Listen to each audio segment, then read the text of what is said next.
Kenya is in talks with the United Arab Emirates for a $1.5 billion commercial loan with an 8.25% interest rate and a 7-year term.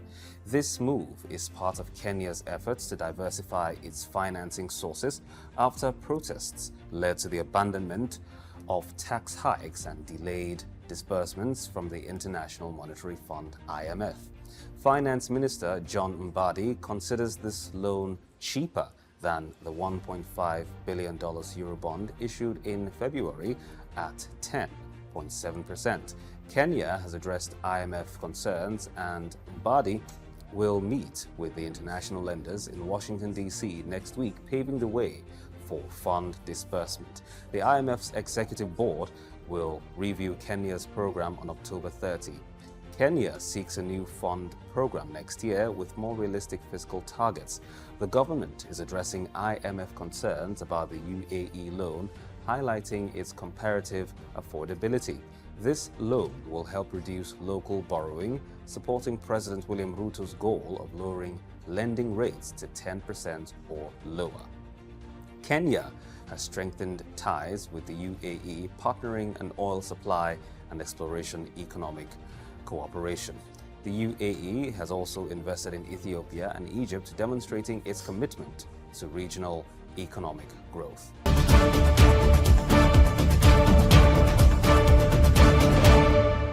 Early exchange, shaping policy, advancing development.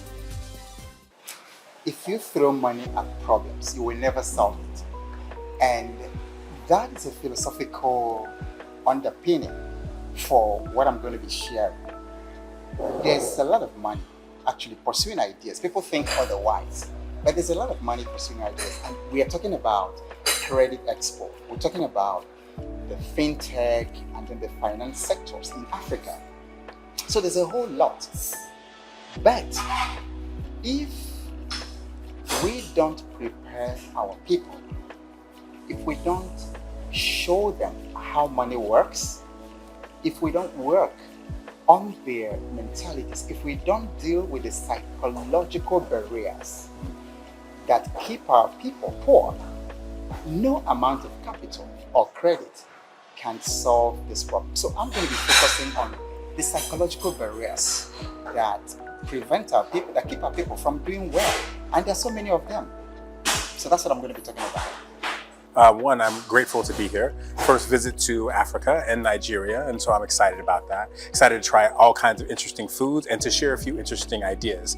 And the most critical of those ideas is that, as my colleague mentioned, there's all these different aspects of credit and credit registry and fintech and so on, but none of them work well together if the psychological component isn't there, and that drives the connection between humans and the connection between leaders and members and fintechs, etc. But this connection can't happen if there's not trust. And if that connection is deep and it's meaningful, then people can build on that. And when they build upon that, then they can build something that's creative, that's innovative, that's productive, and that's profitable, and that has a cadence and ability to last for an extended period of time, to outlast all of us. I have zero interest in short-term solutions. I have significant interest in something that will outlive me. I was here last year, so I'm happy to be back in Lagos for the Africa. And part of what I realized last time is we talked a lot about how regulation and availability of credit is coming to consumers. What I'm trying to do is speaking of the trust factor, there continues to be lack of trust. You can't take more than 5 steps without hearing the word AI, and how AI can be used to actually help trust, both on the consumer side, how consumers can better understand how financial institutions are using AI to better serve their needs, and on the vice versa side, how institutions can figure out what the consumer expects using that. I mean, it's become a topic that's everywhere. So how does that fit into this industry, and how does that help create opportunities for people across the spectrum? Yeah, so one of the things we're talking about is there's a lot of fear that comes with AI, unknown, right? The unknown causes angst and uncertainty and nervousness for people. So answering some of those questions. The other thing that I'm talking about is there's a lot of data that's out there and that's being used in AI. So trying to guide people a little bit more into how some of the bigger banks across the world are using it and how that might be of value for the consumer and the banking side. I'm very excited to talk about it because it's a topic that I know that a lot of people care about. Interestingly, someone made a comment on my LinkedIn today because I posted a story. And he says, oh my goodness, this is interesting that a senior citizen is this good with email marketing. Call me a senior citizen. It's good. So he said, I'm wowed. You know, he's a younger person. That he's a senior citizen. Is this good with email marketing and copywriting? And I said, guy, there's no senior citizen when it comes to success. Success has no age. I have a 95-year-old mentor. He still publishes in Amazon by himself. But we have 17-year-olds, you know, who can't do that. So it's not age. Warren Buffett started investing, we hear, at 8, and the people who started even much younger. Elon Musk is doing incredible things in the world today. He's been all over the news since last week, a couple of days ago, that he caught a rocket launcher coming back. But he started very, very early, as early as 12.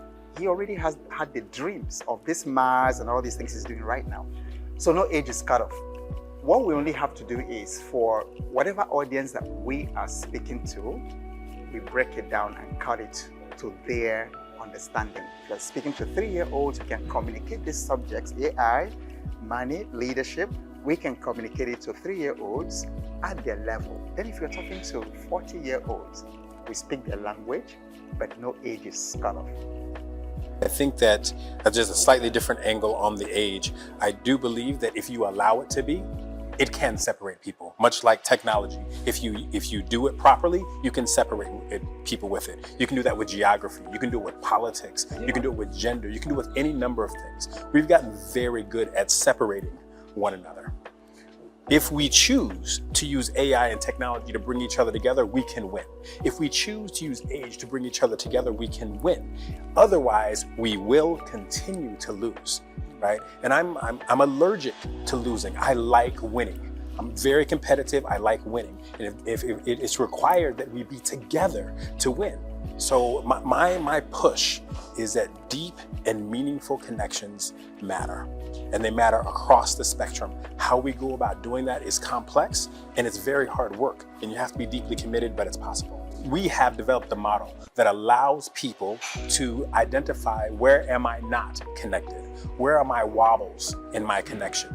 And then from there, build out a roadmap how you can get better at it. If I have an issue connecting around age, well, then I have to work to do. There's no magic dust, right? But if somebody gives me a roadmap, okay, if I do 3 of these, 5 of these, 12 of these, 6 times a week, then I'll get better at it. Well, I need a roadmap to help. So our job is to help. For those of us that are resistant to, don't know how, scared, living in some version of fear around technology or otherwise, then you need help. And that help can come in the form of a model or a roadmap. Well, I think education is a big part of it, and kind of being really involved in it. Regulation is coming around, even in the US, where we're some of us are from, James and I. Regulation is now coming about in AI. Ethical AI is becoming a much bigger thing too. Misinformation or bad actors will always be there. I think part of it would be helping people understand how they can use it in the right way and being able to siphon through things. Chaos is always going to be there, right? I mean, that's something that hasn't gone in thousands of years. So how people use it will be more and more important. And you are finding more guardrails. Part of what we do, in fact, when we work within the banking space, is actually take in regulation and incorporate that into how you use it too. So it's becoming more and more important. I do want to go back just real quick on the whole age conversation, just for 1 second, because I think the issue isn't so much age, it's a mindset thing. If you believe that I learn till I pass, then I'm always going to be there. And no matter how you feel about companies that are using AI like Meta or Google or Microsoft, every demographic, every age group uses it in some form of their product or not. So it's in your lives, whether you like it or not. But being able to filter through it will be more and more important. I like the conversation around mental models, because if you can help people to play within a tested mental model, and there's so many of them, you can win no matter what the system is. Because if you look at businesses that have been around for 1,000 years, businesses that have been around for 600 years. When I did my executive coaching certification in Sarasota, which is under water now, unfortunately, my mini thesis was on why we have companies that have such longevity in Asia and in Europe. But here, in our own climate, by the time a promoter dies, that's the end of that business. If you find businesses that have lasted for 20, 30 years, we're hailing them. But then you go to Belgium, you see Stella Artois, that's more than 650 years old. You see Cadbury, that's more than 200 years old. You see the Twinings of London, that's over 300 years old. And it's a family business, and they are doing in excess of maybe 30, 40 billion dollars a year for 300 years. Now, when you consider that in 300 years there have been bad government, in fact, Europe 300 years ago wasn't what we see as Europe today. So there's been terrorism, there have been world wars, there have been pandemics, but these businesses have survived. Mercedes-Benz started in 1901. Have you ever heard? In 2 world wars, economic crashes, despotic leaders in Germany, they are still there. We can do it. And there are 3 pillars in the mental model that I want to share. You've got to have a driving vision. Because most of our people just start a business to eat, or maybe to pay school fees, or maybe to buy a car. People start business just to own a car and to be like the Joneses. But they can't build a 300-year-old business on that vision on food. So there's got to be a compelling vision. In that mental model, there's got to be opportunity-based that is couched in a big problem, because it's the big problem that you're solving that will determine the size of the business and the longevity. And then there's got to be systems and structures, which is what we lack in this place. Yeah, so those are the things that the ideas I would like to be sharing with our people, and also give them some bit of worksheets to help them think through that. And I hope it catches on with a couple of people, in the way so that we can kind of change the way we look at business. Because when you change the way you look at things, the things you look at change. And to change business in this part of the world, we've got to change the way we look at it. The one thing I would say is, if you miss it, I mean, you will continue to be sort of lost in the field of AI. The idea is to walk away with a little bit more strength and comfort in the way the world is changing. It's coming, it's here to stay. You got to wake up and accept it. So try not to miss it. If you miss this, you're going to be condemned to the status quo. Yeah, because it means you continue to do things the way you've always done it. And they all slide into my DM every day to say we are struggling, we're not making sales in our business is collapsing. That's the status quo. So if you miss this, you are missing the very essence and these mental models we're talking about that can help you to change things. So if you miss it, sorry, status quo. Things will continue for you the way it's been. And I think if you miss this, you will miss opportunity. Miss opportunity to be educated about AI, miss opportunity to learn systems and models, miss an opportunity to not understand that connection is important, because everyone does, but a way to do it, right? And you'll miss the opportunity to meet people that are just a step beyond, just a step before where you are, right? These connections with people that are all struggling together to make something great happen. So if you miss this, you miss an opportunity. And who wants to do that?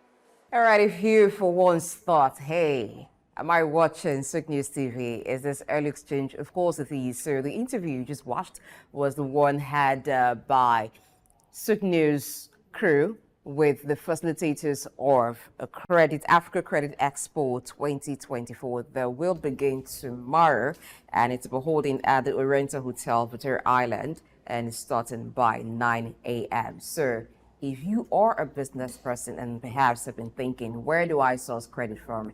Well, this is Africa Credit Expo 2024 coming your way.